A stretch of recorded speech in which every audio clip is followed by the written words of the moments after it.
donc, c'est de faire un petit point sur la situation complexe de ce dossier des énergies renouvelables, alors que nous abordons la préparation de la loi sur la fameuse transition énergétique qui nous est annoncée pour l'automne. Alors, le 18 juillet dernier, le débat, comme vous savez, le Conseil national du débat sur la transition énergétique. Oui, d'abord, un petit mot peut-être de présentation. Le syndicat des énergies renouvelables, pour ceux qui ne sont pas familiers, c'est une organisation, c'est un syndicat professionnel, créé il y a maintenant 10 ans et qui regroupe aujourd'hui 400 entreprises qui sont actives, et c'est sa spécificité sur les différentes filières des énergies renouvelables. Nous sommes œcuméniques par nature, nous ne sommes pas nous ne faisons pas la promotion d'une seule des filières renouvelables, car nous pensons que, et c'est partagé à la fois par les grands adhérents, ceux qui représentent des grands groupes comme GDF Suez, mais également EDF Énergie Nouvelle, ou d'autres, Areva, etc., et les autres, et les dizaines et les centaines de petites ou moyennes entreprises ou ETI qui sont dans ce syndicat. Notre perception commune, c'est qu'il n'y a pas une source d'énergie qu'il faille privilégier par rapport aux autres. L'approche a été différente dans d'autres pays où il y a des syndicats qui représentent uniquement l'énergie solaire, par exemple en Allemagne, ou l'énergie éolienne. Nous pensons que dans le contexte français, il faut véritablement pousser l'ensemble des énergies en parallèle, car elles ne sont pas à opposer les unes aux autres. D'ailleurs, nous n'opposerons pas non plus avec les énergies fossiles, nous pensons qu'il faut trouver les compléments. Rapidement, quels ont été les enjeux, les conclusions du débat sur du Conseil national sur la transition énergétique qui a été remis le 18 juillet dernier? Eh bien, c'est un constat de désaccord. C'est un constat de désaccord. D'un côté, vous avez deux écoles. Une école de sceptiques de l'énergie verte, qui dit que finalement, aujourd'hui, au point où nous en sommes, il faut que le gouvernement limite, que la loi limite le développement des énergies renouvelables, l'encadre très fortement. Pourquoi? Pour plusieurs raisons, mais des raisons assez simples. D'abord, la lutte contre le changement climatique n'est plus perçue comme la priorité par un certain nombre de gens. Pourquoi? Parce qu'effectivement, les émissions ont baissé en Europe avec la baisse d'activité depuis 2008, avec la récession, la réduction de la croissance. Les prix du CO2 sont à leur plus bas historique. L'urgence n'est plus ressentie comme aussi forte qu'elle l'était il y a quelques années. Deuxièmement, les énergies renouvelables sont accusées. Elles sont accusées, on en a parlé tout à l'heure, c'est le sujet de l'intermittence, on les accuse finalement d'introduire des contraintes, et en particulier l'électricité renouvelable, l'éolien et le solaire nommément, d'introduire des contraintes très fortes sur les réseaux de transport et de distribution, puisque elles sont à la fois intermittentes, donc relativement imprévisibles, et qu'en même temps, du fait de la structure des marchés, de l'énergie, elles ont une priorité de passage, puisqu'elles sont à un coût marginal nul ou presque nul. Et par conséquent, elles introduisent des perturbations, que leur développement pose des problèmes. Et la troisième raison, c'est que donc elles réduisent effectivement les consommateurs, et puis elles coûtent trop cher, c'est ce qu'on a dit encore à l'instant, elles sont accusées parce que effectivement la fameuse CSPE qui en France est l'indicateur, ce n'est pas le seul d'ailleurs, mais c'est l'indicateur principal du coût des énergies renouvelables, est perçu comme c'est une partie de la facture du consommateur, et c'est là-dessus que se concentrent toutes les critiques en disant finalement on est en train de subventionner des énergies coûteuses et inutiles dans un contexte où on n'a pas besoin de capacités supplémentaires. Donc en tout état de cause, ça c'est la thèse des sceptiques, il faut mettre le pied sur le frein. Il est d'ailleurs largement déjà mis, puisque la croissance est faible de ces sources d'énergie, il ne faut pas les inciter à se développer. Pour les militants de l'énergie verte, c'est l'inverse, et notamment les ONG qui le sont exprimés. On doit pouvoir aller jusqu'à 40% de production d'électricité en 2030, c'est écrit comme ça dans le rapport final. Les coûts ne cessent de baisser, le coût sera de plus en plus faible pour la collectivité, et par conséquent il faut faire un pas, c'est une volonté politique, il faut faire ce qu'ont fait d'autres pays comme l'Allemagne, dire on arrête partiellement et bientôt à terme totalement le nucléaire, on passe dans un autre monde, c'est une affaire de volonté politique. Mettons le pied sur l'accélérateur. Donc là, on est effectivement devant une contradiction que le gouvernement va traiter et il va falloir qu'il donne une réponse appropriée. Alors, qu'est-ce qu'il faut en penser? Évidemment, la question est extraordinairement complexe et il va être difficile de y répondre en quelques mots. Je voudrais simplement rappeler un petit peu les grands chiffres du débat. D'abord, une certitude, le passé, c'est que depuis 2005, les ENR ont contribué pour une part croissante à la consommation d'énergie en France.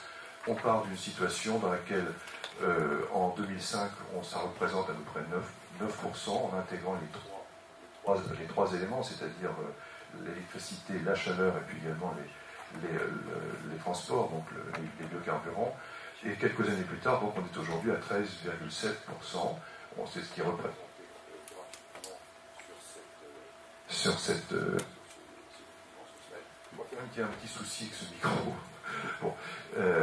Et donc, effectivement, la progression est très forte. Le deuxième élément qui est important, c'est que cette progression, finalement, modifie dans le fond, même si elle reste relativement encore raisonnable, aux bornes du système énergétique français, elle bénéficie essentiellement, presque en totalité, aux sources d'énergie décentralisées, c'est-à-dire aux sources d'énergie locales. C'est très important, que ce soit l'éolien qui représente donc 15 TWh en 2012, 4 TWh ou que ce soit la production d'électricité thermique renouvelable. On voit sur ces quelques graphiques la progression rapide donc, de tous ces systèmes décentralisés.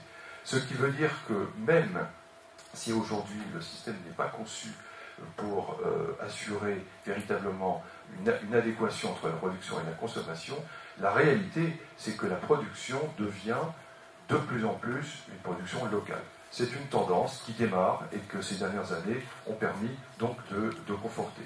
Ça contraste d'ailleurs fortement avec la situation des moyens de production centralisés, que ce soit la grande hydroélectricité qui fluctue avec les variations climatiques, le nucléaire qui fluctue avec la demande finale, c'est-à-dire avec le niveau de croissance de l'économie, et même la production, et le gaz pour la chaleur qui stagne ou qui baisse légèrement depuis 2005-2006. Donc on a une situation, c'est l'un des éléments que je voulais souligner. Suivant. Ça reflète quoi? Ça reflète déjà une intégration des ENR dans les dynamiques de développement économique. Les gisements, les régions, au niveau local, on peut développer les gisements énergétiques. On y trouve également des relais de croissance parce que les énergies renouvelables permettent d'innover, de créer des entreprises nouvelles dans les différents niveaux de la chaîne de valeur, et ça permet donc de faire avancer les choses. On a également d'assurer ou d'entrevoir des perspectives de développement local. Et puis dans certaines régions, c'est carrément organisé, et en Poitou-Charentes où nous sommes, il y a ce plan solaire 2009-2015. Dernier élément qui est sorti, c'est un appel d'offres qui vise en fait à donner des prêts sans intérêt avec 2 ans de grâce à des entreprises. Enfin, ça rapporte sur 1,2 mégawatts de puissance solaire, des entreprises qui proposeront des solutions de stockage également. C'est donc de plus en plus intégré dans la dynamique politique et sociétale. Aujourd'hui, les régions ont, de par la loi Grenelle, une responsabilité. Vous voyez sur la droite l'État en bleu de réalisation des schémas régionaux climat, air, énergie. Les collectivités locales s'engagent de plus en plus. Il y a très nombreuses illustrations. C'est aujourd'hui quelque chose qui est pris en charge finalement au niveau local. Il y a même dans la circonstance actuelle, c'est perçu comme les énergies renouvelables sont perçues comme un relais de croissance jusqu'aux particuliers. Il y a aujourd'hui 280 000 particuliers qui ont. Voilà. Alors, néanmoins, depuis en gros 2010-2011, la situation se dégrade, c'est-à-dire que la dynamique de croissance est fortement entamée. Toujours, vous voyez la production trimestrielle, les nouveaux raccordements trimestriels en éolien et en PV depuis 2009. Vous voyez le mouvement qui est très fort. Les raisons sont nombreuses. Elles sont malheureusement assez puissantes. Des raisons économiques et financières qui sont les problèmes de coûts et les problèmes d'hésitation des pouvoirs publics et de remise en cause, ce qui est notamment le cas dans le solaire photovoltaïque. Des raisons juridiques et administratives, c'est que nous sommes le champion d'Europe probablement de la complexité des longueurs de procédure, incertitude juridique sur le tarif éolien, et enfin les problèmes sociétaux. En France, nous ne sommes pas en Allemagne, et les énergies renouvelables sont acceptées si elles sont dans le champ du voisin, ou même pas du tout dans le champ du voisin, le plus loin possible, parce qu'on considère que finalement on est déjà bien servi en énergie, qu'on n'a pas besoin d'avoir des nouvelles sources d'énergie qui peuvent perturber l'environnement. Alors, quelles sont les perspectives? On va terminer par là.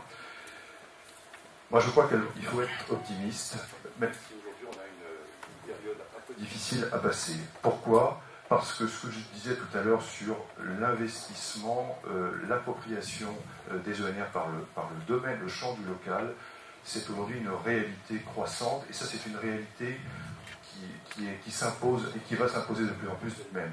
D'abord parce que les équipements, ce sont des marchés mondiaux, que ce soit en solaire, en éolien, en biomasse, dans tous les domaines, il y a une demande mondiale. Aujourd'hui, c'est clair, l'Europe est en ralentissement, mais en Asie, l'éolien, le solaire, ont pris des taux, connaissent des taux de croissance qui sont absolument considérables au Japon, en Chine et ailleurs, et donc les coûts et les effets économiques mondiaux sur le coût des équipements continuent. C'est-à-dire que la baisse des coûts du solaire, ça continue, même si on ne la voit plus, si nous ne sommes plus, nous, à l'origine de cette baisse de coûts par notre dynamique de croissance européenne.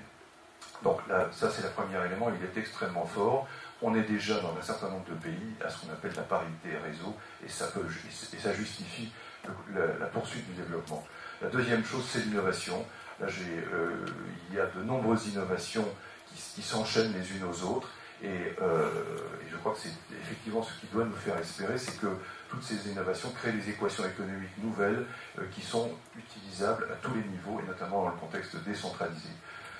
Enfin, nous avons effectivement les solutions techniques qui accompagnent maintenant le développement des ENR, l'effacement, tout ce que j'ai mentionné sur ce slide, la maîtrise de la demande et le stockage.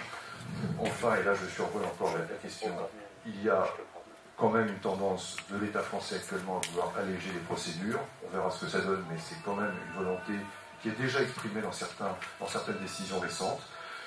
Je n'entre pas dans le détail, nous n'avons pas le temps, et on en reparlera plus tard. Et puis enfin, il y a la question de l'intégration véritablement au niveau local. C'est la question des smart grids et de toutes ces équations nouvelles. Le smart grid, c'est l'intérêt pour le consommateur local, une équation gagnante pour le consommateur local, qui est rendue possible par les nouvelles technologies de l'énergie et qui donc naturellement va se promouvoir, dont les énergies renouvelables vont être une composante essentielle. Dernier point, je pense qu'il y a un sujet essentiel qui n'est pas un sujet strictement économique, mais sur lequel nous devons travailler pour arriver à obtenir,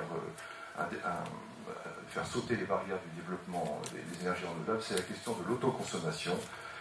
En Allemagne, c'est une tendance qui est devenue maintenant très, très forte, et en France, elle n'est aujourd'hui pas possible, à la fois pour des raisons économiques, parce que les prix de l'énergie sont encore trop bas, il faut donc probablement un petit peu d'aide au départ, mais aussi pour des raisons juridiques, puisqu'aujourd'hui le cadre n'existe pas. Il faudrait donc débloquer cette possibilité d'autoconsommation, et je pense qu'on pourra donc en voir beaucoup de bénéfices pour les consommateurs et pour le système. Voilà. Merci.